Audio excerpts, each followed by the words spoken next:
everybody. It's me.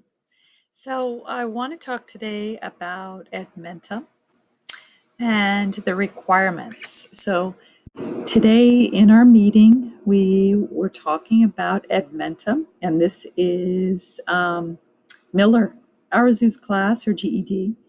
Keep in mind that you're looking at an entire school year of work. 1 quarter is 10 bubbles. So this is 1 quarter, 2 quarter, 3 quarters, 4 quarters, and then some folks stay for summer school. And usually teachers hopscotch around, right? So if you're using reading between the lines and you know that's preparing them for a GED test, right? You can focus on that where the whole class is going to read between the lines.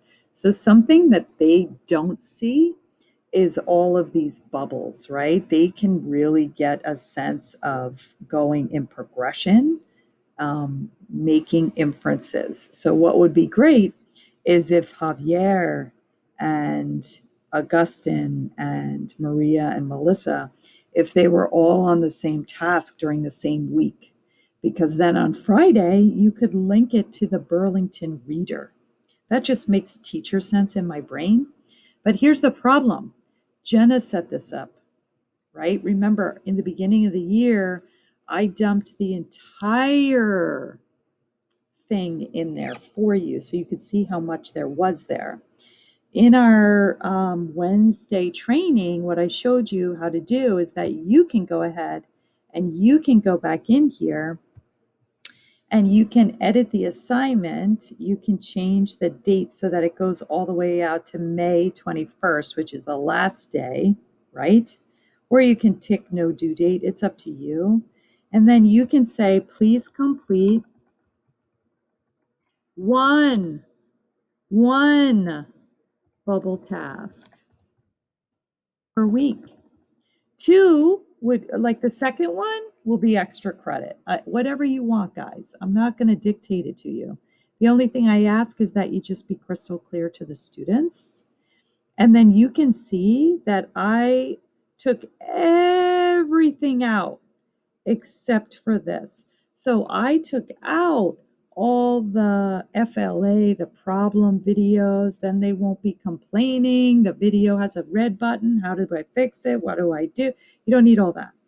So then there's a pre-test and a post-test. I don't need to have that either. It's up to you if you want to have that. And these are just 6 little videos. So this one thing is a bubble. So I would give them and say, everybody's going to do analyzing informational texts. Okay, when would I do that? I would put it on my calendar. Analyzing informational texts. So I would put it here, right? For history, if I'm doing social studies, then I'll do US history, analyzing texts. And then on Friday, we're all going to discuss it in the Zoom meeting when we review that, right? That's how I would knit that together. So although they work on Edmentum, when I do the Zoom lesson, I'm really teaching them about inference, right? I'm already crafting an activity inside my head, how I'm going to knit that together. And if my theme overarching this whole week is inference, I can get that involved in my writing and in my language arts, and I can knit that theme throughout, right? It's completely up to you.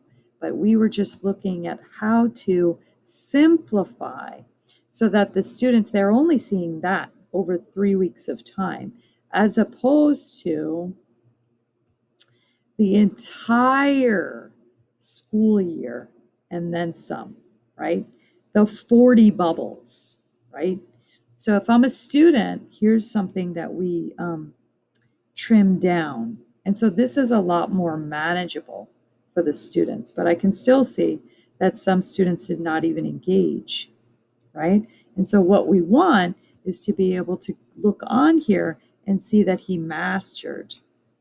And then how long did he spend on that task? If he's spending an hour on that task, that makes sense to you, right? You're only doing 1 bubble per week. It took him an hour just to do that.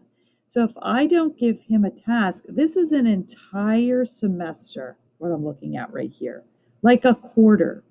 Week 1, week 2, week 3, week 4, week 5, week 6, week 7, week 8, week 9, week 10, and then mastery, right?